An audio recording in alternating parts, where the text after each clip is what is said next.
What is going on, guys? My name is Stuber, and I'm here to break down two of my favorite NBA player props on Prizepicks.com. If you guys are new here, welcome. If you guys are a returning viewer, welcome back. If you haven't done so already, make sure to hit that subscribe button. Likes and comments are also greatly appreciated. We're gonna shake off these blowouts, man. Hopefully, eventually, once this month of March ends, hopefully we get a nice little reset going into the month of April, because it has been pretty brutal. I see the comments, dude. I know. I'm very aware of what is going on this month. But, we push on. Over the course of my career, I've been doing this for like 5-6 years for a living. It's fine. A bad month is what it is, but we will bounce back. I can assure you of that. But we got two plays today that I'm feeling very confident in, and two games that are projected by Vegas to be very competitive. And so hopefully we get our full complement of minutes. Hopefully we're gonna get a couple more minutes out of one of these guys that typically doesn't get all that many minutes, and we'll talk about that right now. Let's just jump right into it.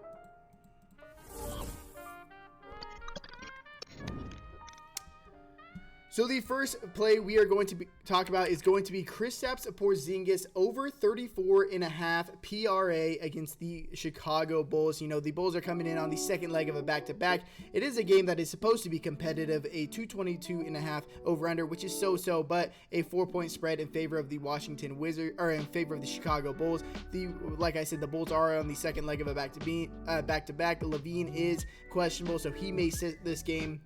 And the Washington Wizards are yet again going to be without Kyle Kuzma, and that is the story of it all. Without Kyle Kuzma playing the last 5 games, Kristaps Porzingis has completely ran everything, playing 32 minutes in games that are competitive. He finally got his minutes back up, but with in these last 5 games without Kyle Kuzma on the team, Porzingis having a 33.2% usage rating, a ball handling and assist percentage of 22.8%, and a rebounding percentage of 15.8% against the Chicago Bulls, one of the worst rebounding teams in the league, one of the worst defensive teams in the league. I know they started off the year really hot, both offensively and defensively, but it has kind of shown that they really aren't as good as they were at the beginning of the year. And I think Kristaps Porzingis kind of has his way here. They don't really have any answers for him on this Bulls team. And if you look at the DraftKings Sportsbook, it's currently minus 125 for him to hit over 34.5. But if you look at his points, his rebounds, his assists, even his 3-pointers made,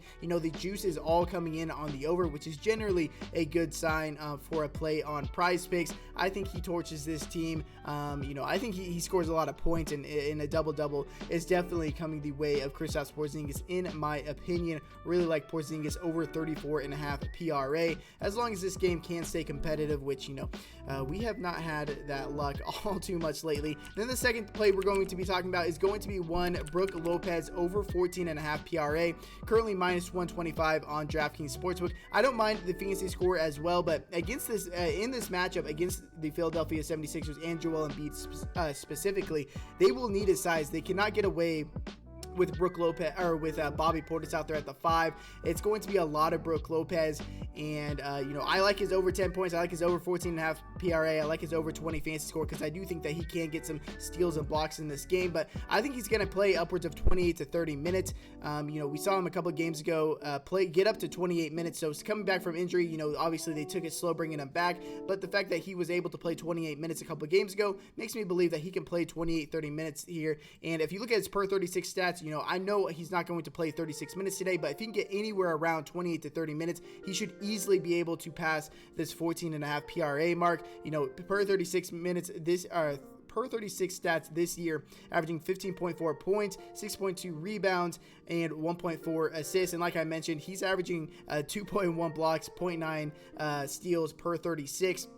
So if you want to take the fantasy score, I don't mind that as well, because whenever I'm taking fantasy score, it's typically when I believe the guy's going to get a couple steals and blocks and limited turnovers. The ball's not in his hands all that much, so he's probably not going to turn over the ball more than once, twice at most. And he could get a steal or block or two.